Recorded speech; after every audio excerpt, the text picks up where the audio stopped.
So let's talk about landing your first deal, starting with mindset and then how to actually go about doing this. Your first partner is incredibly important, not only because it determines what type of leverage you're going to have and who else you might be able to attract in the future, but also because it sets the tone internally. If this deal goes incredibly well, people are going to be more vested internally to give you the resources, energy, and support for future deals moving forward. So what does your ideal first partner look like? My personal opinion is that you should be aiming for somebody that's meaningful, but not necessarily the biggest fish in the pond. Hey, if you can get an exclusive with Google or Facebook, great. But odds are that's going to be really tough to do. However, you do want to make sure that this partner does have some clout. So for all the subsequent people that you approach after that, you can point to somebody that they respect and trust, which is going to make them more likely to want to do a deal with you. What are the goals of the first partner? First and foremost, to drive growth. That's why we're doing business development in the first place. We want to grow our business in a scalable way. Number two, obtain an understanding about this growth channel.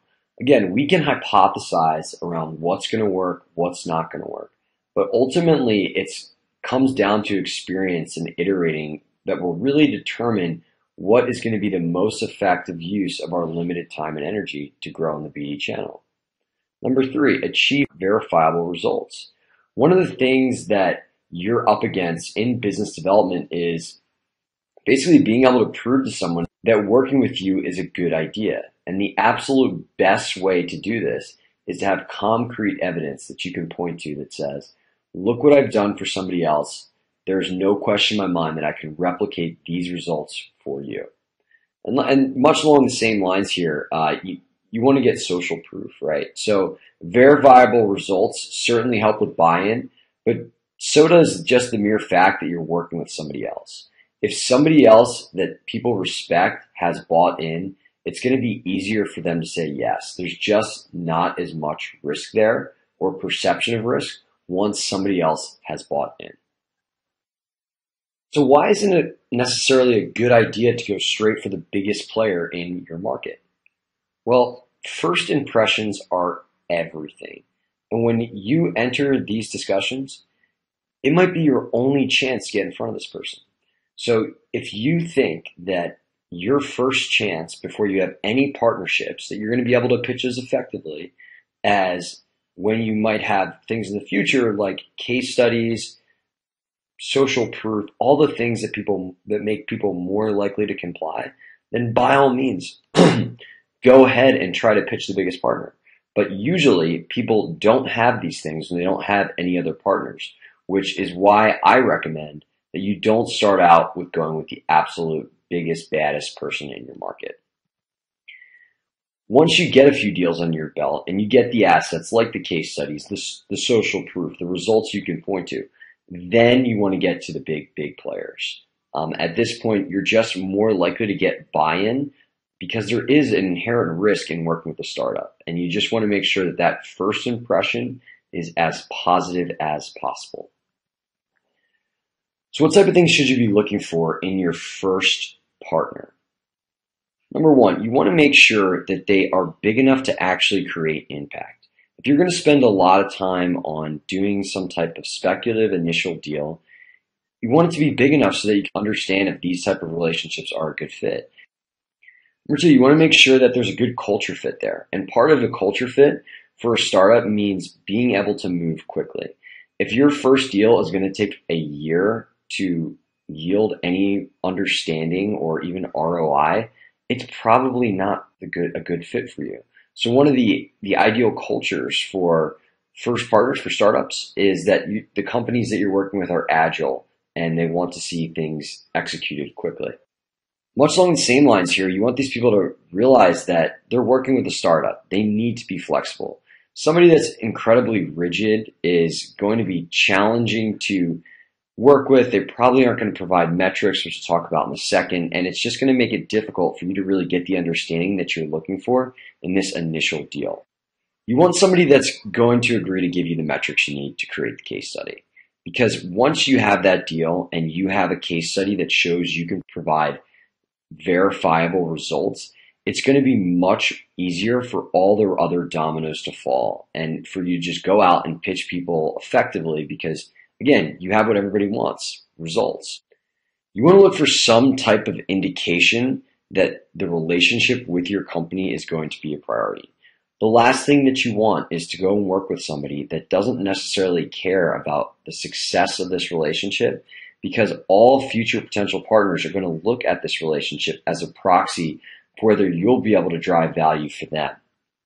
Let's quickly talk about what tend to be some ingredients for what I call black hole initial partnerships. So you want to avoid these type of companies for that initial deal, and honestly, for deals, period. So number one, they have a history of being a big, slow-moving organization. Again, it's about speed to understanding, and working with somebody that's going to take a long time to drive value early on is just not who you want to work with. Number two, they work with any and everybody. If somebody works with anybody, it's going to be very hard to make not only getting the deal done a priority, but making the deal successful a priority. You want to work with somebody that really cares about you and wants to make the success and wants to champion this so that this relationship can be as fruitful as possible for both sides. And number three, again, you don't want to work with somebody that doesn't realize what it's like to work with a startup. In startups, things are sloppy. They can get slower. They can take longer. There's more surprises. If somebody is from an incredibly corporate environment and they've never experienced this type of thing, it could be challenging and straining on the relationship. It might even fall apart. So that first partner, it's ideal if you can get someone that understands they're working with a startup, knows what these are like, and is willing to be flexible and work with you. Okay, so the content that we just reviewed should give you some ideas, thoughts, and frameworks to really establish what you want that first partner to look like. Now, before you go out pitching like a madman, it's important to understand the dynamic at play so that you can do it effectively. For starters, you're an unproven startup, which means that for many people, especially larger companies, you're at risk. And it's not only the company that's assuming the risk, but that individual person, whether it's biz dev, product, whoever it may be, that's an individual risk in them working with you as well.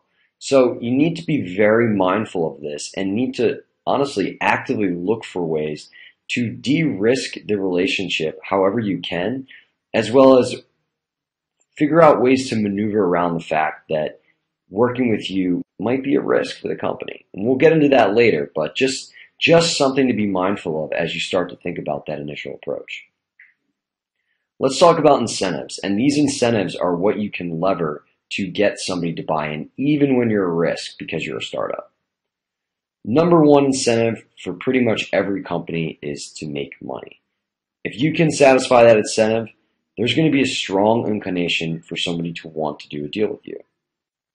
Another incentive that companies have is obtaining something novel that enhances their position in the market. This might be a new piece of data that nobody else has. Maybe a new feature that everyone has been asking for but nobody's been able to deliver yet. If you can give them something unique that nobody else has, there is upside there that you can take advantage of to get that first partnership, even when you're just a startup. For a lot of the bigger companies, a huge incentive for them is just to appear cutting edge. They have a big established brand. It's not necessarily attracting the younger audience that they're looking for, or maybe the tech adopters or whoever it is. These people want to appear cutting edge, and doing a deal with a startup is one way to achieve that. I mentioned that when you're dealing with these companies, it's not only convincing the company it's a good idea, it's also convincing the individual. And that's why I wanted to stress here that there is individual incentives at play. Everybody that you talk to wants to look good in their office.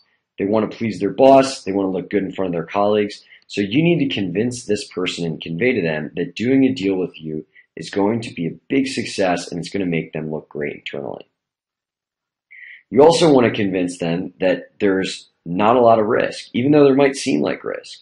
The more you can de-risk a relationship and prevent any perception that something bad might happen, the higher likelihood that somebody is going to want to work with you at the individual level. So when you're looking at an initial partner, does it accomplish any of these things? If the answer isn't a resounding yes, you need to figure out how you can position a relationship so that it does.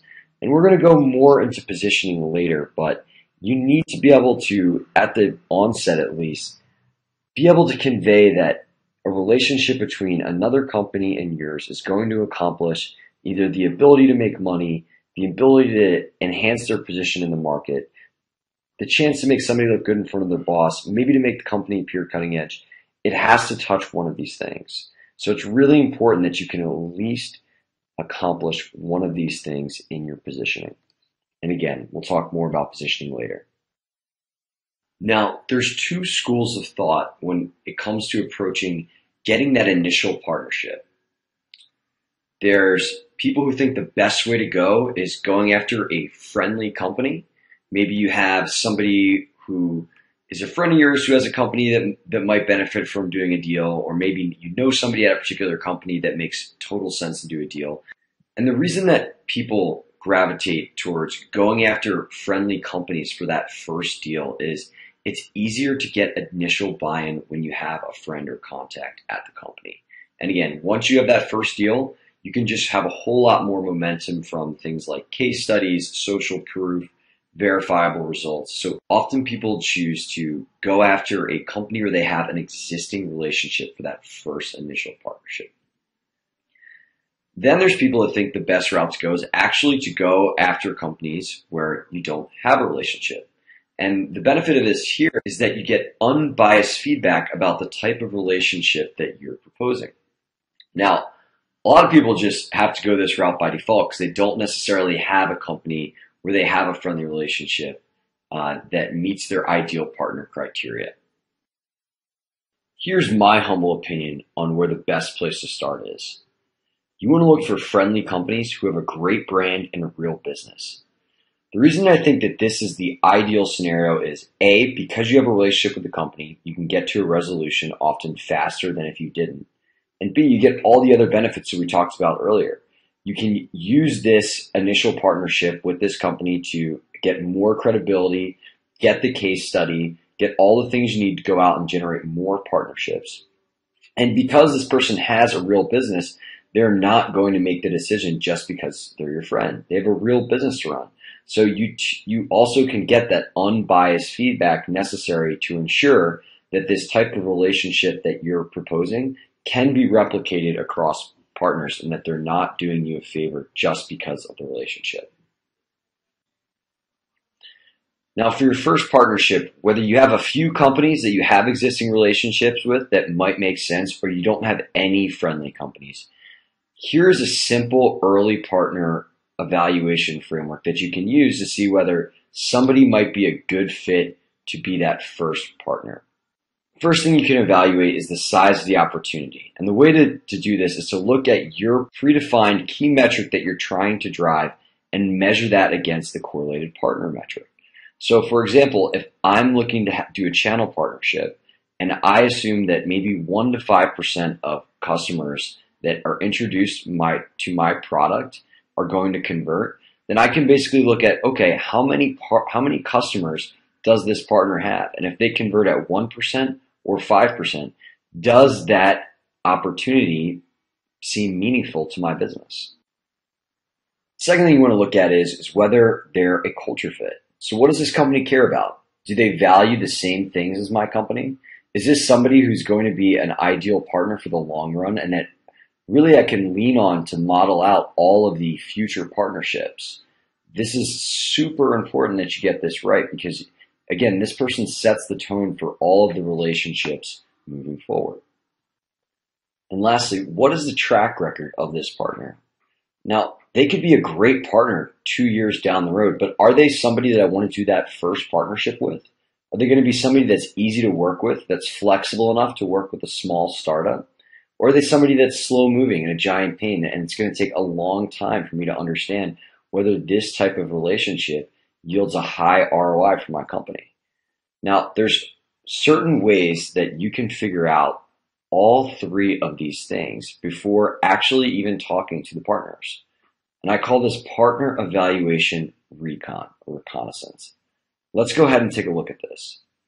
The first thing you can do is look at their website or articles about that company revealing their metrics. So again, if you want to see if the size of opportunity is even worth pursuing, try to see if there's any articles out there that reveal how many users they have or how many customers they have.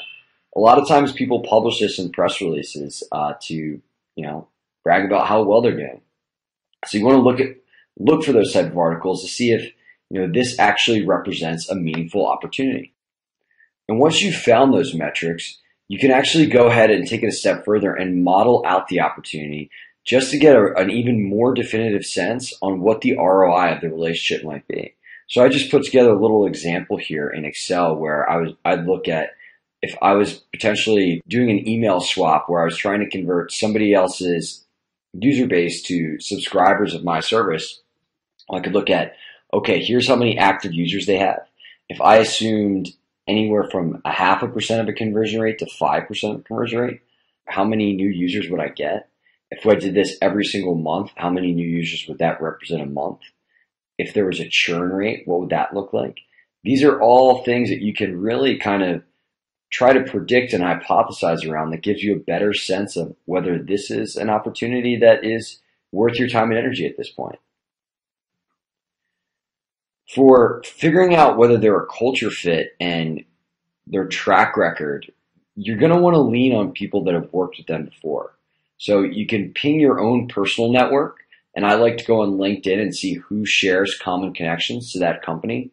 Or you can even go as far as looking on their existing partners or clients page and see if there's anybody that you already know, or maybe you have a friend that's connected to one of those people that you might be able to just ask, hey, what was it like to work with these guys? Were they easy? Were they flexible? Did they get things done quickly? Doing this due diligence upfront can save you a ton of time and energy. So it's definitely worth just doing some quick partner recon before. And then lastly, you can look at past deals and try to get a sense of whether they were successful. And if they were, was it And lastly, you can look at past deals and try to get a sense of whether they were successful. If they weren't successful, was it because they weren't easy to work with? Maybe they didn't have a culture fit, or they didn't necessarily care about making the relationship succeed. Again, there are people that you can reach out to and ask these questions so you can figure out before you spend a whole lot of time on the relationship whether this is somebody that you actually want to work with. Okay, so we've talked a lot about this whole initial partner, first deal, and how important it is. So let's just try to kind of put it all together here and just have 3 takeaways that you should be thinking about as you define your go-to market biz dev strategy and who that first partner might be. Number 1, figure out your most important metric and the best way to drive it. Number 2, narrow down your ideal user customer and their intent and see which potential partners have a captive audience of those people. And of those potential partners, which ones match your ideal fit in terms of size of opportunity, culture fit, track record, ability to get things done. This should be a good framework for you to determine which biz dev strategy you want to go after and who that first partner might be. Let me tell you about Single Platform's initial partner. We ended up having a warm introduction to somebody at the New York Times that got us a meeting, which allowed us to figure out what they were looking for. During that meeting, we asked them about all the things they were interested in, and it turned out that driving engagement on their dining section was actually something that was of high interest to them at that time. When we broached the different types of pieces of content that might be interesting, they indicated that having menus was something that they really wanted. Once we found this out, we regrouped, came back to them and said that we could get 100% coverage of all the menus that they had on their dining site if they were willing to work with us. And they said that absolutely that this is something they wanted. We then provided them a non-binding letter of intent, which said that if we went out and got this content, that they would put this content directly on their website, formalizing our relationship. And just a few months after the implementation, went through and went live. Just to kind of show you what that looks like today, on the New York Times Dining Guide, you'll see this menu tab here. And when you click the menu tab, all of this information is provided by a single platform. And before, there was no menu tab at all, and you couldn't even get this information. So this is actually the first deal that single platform ever got, and ultimately allowed us to go out to hundreds of other partners and replicate this relationship in order to provide an incredibly value service to our customers. Now, how we actually got this deal in terms of the meeting, the pitch, all these things we're going to go into later. So don't worry if that seemed a little vague.